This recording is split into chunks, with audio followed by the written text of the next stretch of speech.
Demand, the power of the consumer.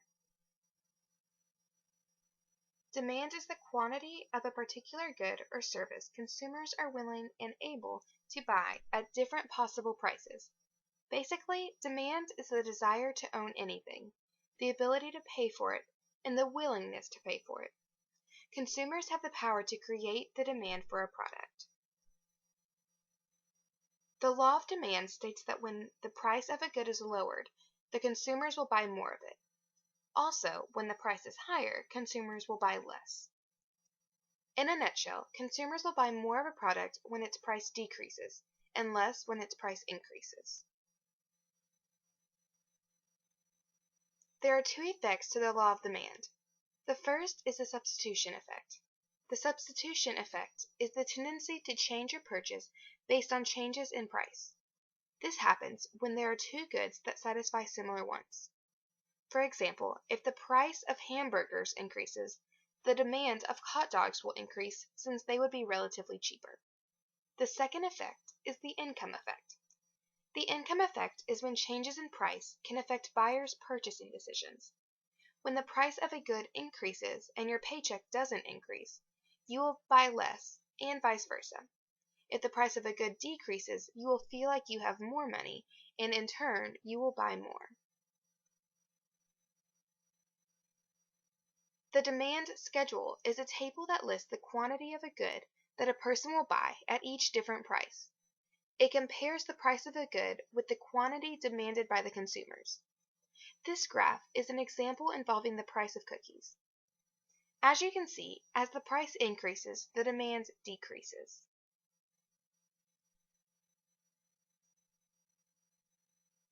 The demand curve is a graphic representation of a demand schedule. This demand curve has a negative slope.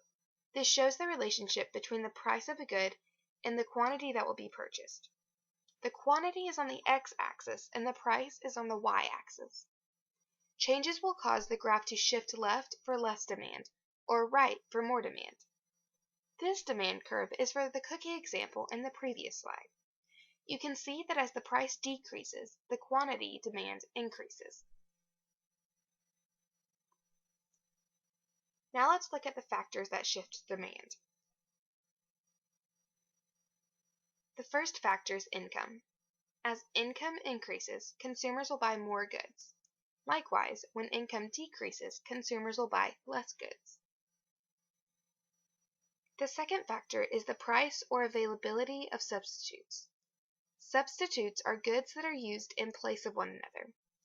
For example, butter and margarine can be substituted for one another.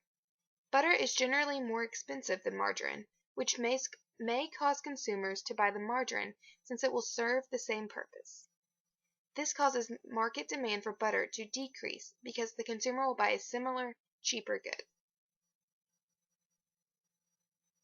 The third factor is the price or availability of complementary goods.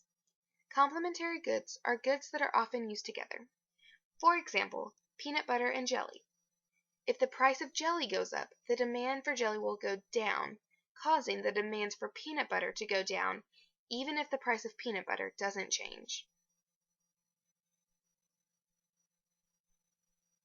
A fourth factor is the number of buyers in the community. If the number of buyers increases, the demand of the products in that community will also increase. A fifth factor is a change in styles, tastes, and habits. A popular style in 2011 was wearing tight, skinny jeans. However, in the 1970s and 80s, bell-bottom jeans were very popular and almost everyone owned a pair. The demand in the 70s for bell-bottom jeans was very high, but in 2011 the demand for bell-bottom jeans was very, very low. The demand in 2011 for skinny jeans was very high, though. A sixth factor is a change in expectation. When people expect that a certain product will become scarce in the near future, they will buy more of that product now. The last element of demand we will look at is the elasticity of demand. This is the measure of how consumers react to a change in price. It dictates how drastically consumers will cut back their demand for a good when the price rises or increase their demand when the price falls. Elastic demand is very sensitive to the change in price. Inelastic demand is not very sensitive. Consumers won't buy products with elastic demand if there is a price increase, but will continue to purchase products that have inelastic demand.